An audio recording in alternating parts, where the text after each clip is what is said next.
All right, today I'm working on a Allmand tractor loader backhoe. I think it's the 325. So this machine here is made by a company called Allmand, and they stopped making these, but they still make generators and construction equipment and stuff like that.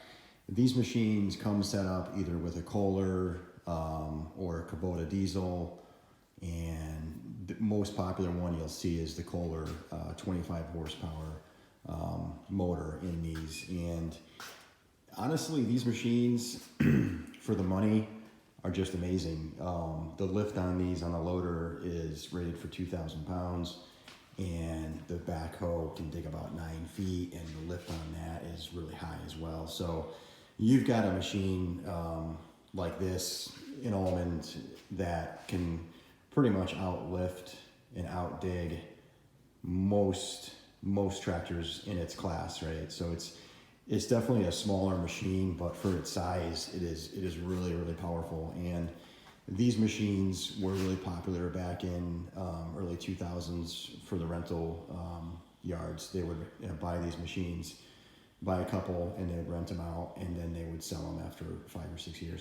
So you'll see a lot of these for sale, and that's really where they came from. You'll see rental stickers on them, but the real good thing about these machines is that the hydraulics, they last forever, and they're like indestructible, and so are the machines. And the only thing you have to worry about is the motor, and the motor is the only thing that after a certain amount of hours, you'll have to do some work on it. But the good news is it's just a regular lawnmower style Kohler motor in most cases, so parts are readily available, which is good. And to work on these, it's super easy because it's just a regular motor, easy to get to. Once the hood's opened up, you can really get in there and do whatever you need to. This one's got a couple extra things on it, like a fan was installed to keep the hydraulics cool. There's a hydraulic cooling area in the front of it, and that's really what that fan's there for. But really what I'm going to do today is, this one's got bad head gaskets, and the way these head gaskets usually go on the Kohlers is they either go internally or they leak externally. So what that just means is that when the piston fires, you're either getting leakage into the case internally, or you're getting leakage externally, which is going to come out, on where the head meets the actual block on the head. And this one here has the external leakage. So when you start it, you'll see some black smoke kind of seep out between the head and the block, and it's near the exhaust area, which is no surprise because that's usually where they go, because that's the spot that's going to get hot and cold the most.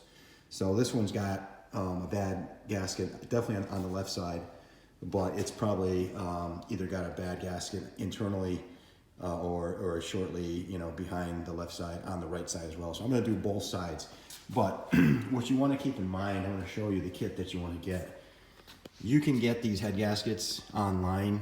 The cheap versions of these gaskets are not worth it because they sell them really cheap, but they're not going to last. And they have a new version of this head gasket that is built specifically for these motors, because they are notorious for head gasket issues. And this is what the new version looks like. It has more of a liner in it, and it has some extra strength around the top where the piston area is around here, right? So when you go online to buy the kit, don't buy the cheap kit. Get the Kohler new version cylinder head gasket kit that comes with everything you'll need and the upgraded gasket. It's not going to be much more money, and it is well worth it because they give you everything you need. They give you extra exhaust gaskets depending on what style exhaust manifolds you're running.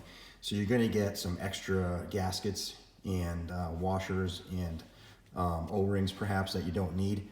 And all this is listed in their instruction kit that they provide as well. So they're gonna take you through which motor you have, which gaskets you need, which gaskets you don't need, and of course all of them use the same cylinder head gasket itself. And this is what the kit looks like. I've got two, so one's open and one's not. So this is what you get, and it has the Kohler stamp on it, and the part number I used was right there. I think that's a pretty general popular gasket to order for lots of the Kohlers. This one's running a Kohler Command. So this is the Kohler Command 25. And it's a real popular motor. And again, I'm gonna go through both the head gaskets today. So I'm gonna pause this and I'll be right back. Okay, I was able to get the right side all torn down. And honestly, it was about 45 minutes just to get a couple of the main parts are a little tricky. So the front of it, the front housing here for the flywheel is got some bolts that were a little tricky to get to. And then the exhaust bolts, those are always rusted on. So when you take off the exhaust bolts, you want to be really careful. I used some liquid wrench on there, WD-40 on there, that I ran it over the threads a few times and then just gently tried to back the nuts off of the studs. Luckily, they came right off.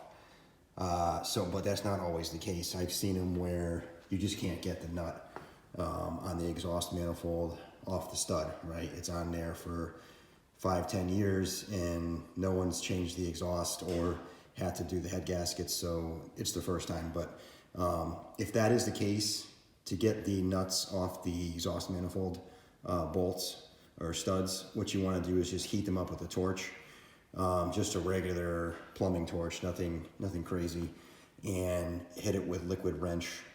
Heat them up, liquid wrench, and then hit that a few times with that approach, and then take a socket and take a rubber mallet and act as the impact. You know, don't wrench on it hard. You want to just use it, use the ratchet like you would use an impact and hit the mallet on the handle. And eventually you'll crack the seal on the nuts and they'll come off the post or the studs, I should say. So that's the thing with the exhaust. So, and the other tip I'll give you is you don't have to take everything off when you do a job like this, right? You want to move things away from where you're trying to work. So for example, I have the intake manifold not completely off. I just unbolted it from the heads and I pulled it away towards the front. I did the same thing with the flywheel housing. I took the bolts off it, pushed it away, and tucked it down so I could get the intake manifold away far enough to clear the studs. Same with the exhaust, right? It's not off the machine, it's just out of the way so that when I go to put this back together, it is way easier to see exactly how it goes back when you don't have to take off, 70% of the components or the hardware, right? So huge tip is don't take things completely apart that you don't need to. Only pull them away so you can get to the cylinder heads in the area that you want to.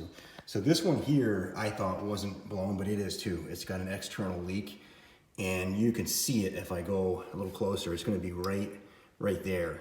And 9 times out of 10, they always leak on the exhaust side of the head. And obviously the exhaust side is going to be a lot hotter. So that's going to cause the failure quicker because it heats up a lot hotter on this side. So you can kind of see it if I would put my finger over it. There's a little groove that goes all the way from the inside of the cylinder wall to the outside of the gasket. And that was definitely leaking because there's oil and other things showing up on the head on the left side of it. All right, so that is the left side. Once you get the cylinder head off, you kind of want to be careful with the valves, not the valves, with the rockers and the push rods. So the rockers are going to be these guys, push rods are these guys, and these are the 4 bolts or nuts and washers I had on the head.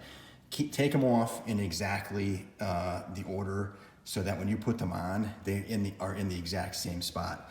You don't want to switch around the rockers, right? Because that spent a lot of time on the left or the right side of the head, and it's worn for that side. So you can switch them, but I wouldn't. I would keep them exactly how you take them off. Put them in a clean spot where they're not going to get any dirt on them, and they're not going to be, reversed in any kind of order. Both the push rods for the lifters and the rockers themselves, and you're going to get new nuts and washers with the kit. But I also kept those in the same position, so in case I have to reuse them, Those are not obviously that important because they're just threads and nuts, so it's not going to matter if you put those in a different position. But definitely the rockers and the push rods, try to keep them in the same position because they've been on there for a while and it's worn in for the exact, those exact ones where they were. And that's pretty much it. So now the big step is going to be to clean all this up. The head is a mess. It needs to be wire brushed down with a drill, and you want to clean up all that area in there. So I'm going to do that next. Okay, I got everything cleaned up really well, and what you want to do, so the real big thing with the head gasket kit is that they will tell you this in the kit: do not leave any oil on either the mating surface of the gasket area on the block side or the head side. So that mating surface has to be completely oil free. Do not leave any oil on there, and that's one of the big things to keep in mind. But the best way to get this clean is to use like a Scotch-Brite 400 grit on there with some gasoline and just kind of get it the best you can. The big thing you're checking for is any pieces of old gasket left behind. You don't want to do that, but that's pretty much what you're going to do. So you're going to use like a Scotch-Brite 400, and then you're going to wipe it clean with a clean rag and some gasoline on there to get the oil off, and then wipe it clean again with another just clean rag. That is the procedure. I'm going to show you what the gasket looks like, just to show you the big difference between the old and the new gaskets. So if you look at this is the gasket I just took off over here on the right side, and there was a failure point, a crack. It's hard to see, but if you look right there, there's a crack, and that was on the exhaust side, and oil was leaking as well in on that crack. So you're getting blow by that's going exterior to the cylinder, and then oil passage was also leaking in that area, causing oil to go through there as well. So that is the difference in quality. So if you took this old gasket, it is really flimsy. There's no reinforcement anywhere. So if you were to bend it, it's hard to see that here, but really just not much to it. And then when you look at the new version of that, you can see all the nice reinforcements, especially in the ring area or the piston area. That is the key, I believe, to the improvement. Is there's a steel reinforcement all the way around, and that steel reinforcement makes its way around all the passages in the oil valley areas, and also where the push rods go down into the cam. So huge improvement, and that's obviously a common thing on the Kohlers, was the old gaskets were just not quite enough. I'm going to go ahead and put this head on, and I'll be back. I also wanted to show, before I install the head, it was the same cleanup procedure on the head. So you're going to use the Scotch-Brite with the gasoline. Another option is you can use a very soft wire wheel. You don't want to use a coarse wire wheel because it'll scratch and score the mating surface. You don't want to do that. And you'll also notice that it looks like there's gasket left behind. That is not gasket. That is actually the way the mating surface is machined. So it's got these dimples all over the place, and those obviously help the head gasket stay in place. So you don't have to go crazy with the valves. You're going to have some deposits left behind, but if you take a soft little wire wheel on a drill at a low speed, not scoring it, of course, you just want to get those deposits off. You can use some gasoline, Scotch-Brite 400, or the soft wire wheel, and get that cleaned up. Don't get into the edges of the valves, because that'll cause issues with the valves not sealing, right? So you don't want to disturb that, but just clean it up best you can. Gasoline at the end, get all the oil off it. Again, oil cannot be on the mating surface of the head or the block. That's going to have the gasket touching it, because this is what it's going to look like. It's going to be on here, and you don't want to leave oil on there. I will clean this gasket as well with some cleaner before I put it in there. And that is the only thing in the manual, in the instructions, that it does kind of go over. You cannot leave any oil in there, because the gasket will probably not seat properly, and it will fail earlier than it should, or it'll just not seat at all, and you'll have a failed head gasket when you go to start it. Okay, I'll be right back. All right, this is the end of this video. I got both head gaskets changed. and it was about 4 hours, give or take, to do this from start to finish. And I think the biggest tip I can offer is that, I think I mentioned this earlier, is when you go to do this, you don't have to take everything off the motor. Just pull things off enough to get them out of the way, and that way you're not having to figure out how things go back together in some cases. The other thing I did was I took a few pictures, and of course with the video I can look at that and say, you know, a spring went into a certain position on, let's say for example, the throttle. There's different positions on the throttle for the choke and the actual throttle cable itself. So stuff like that, take pictures of it, and then you'll have it when you go to put it back together. But the biggest thing I can say is just don't pull everything apart. Pull it out of the way so you can get to it. The cylinder heads on these, the torque specs are all in the kit. That kit was great. It had everything in there. It had the new hardware that you need to use, and it's the upgraded gaskets. So again, don't use the old gaskets. This one had those on there, and they have issues with both oil leaking into the combustion chamber, into the cylinder itself, and then also there's leakage on the gasket. And what happens is you get an external leak, and it's always probably going to happen on the exhaust valve side of the head. So that's just where all the heat is, and that's usually where the head gasket will fail, and you'll get an external leak with the blow-by from the compression. And you'll also have an internal oil leak because there's an oil valley that goes from the top of the head back into the case area when it drains. So that's pretty much it. Again, about 4 hours. And whenever you do this, head gaskets on a Kohler, you want to change the oil. So I'm going to do that next. What I usually do is I'll start it and then I'll let it run for about 5 minutes. I've already done that, so I'm not going to do that again, but do that first, and then I'm going to do a video on the oil change next. It's good practice to always change the oil whenever you get into the internals of the engine, just because you don't know if you've dropped something in there, piece of a gasket or some debris, whatever. So I always change it. So we're going to do that next.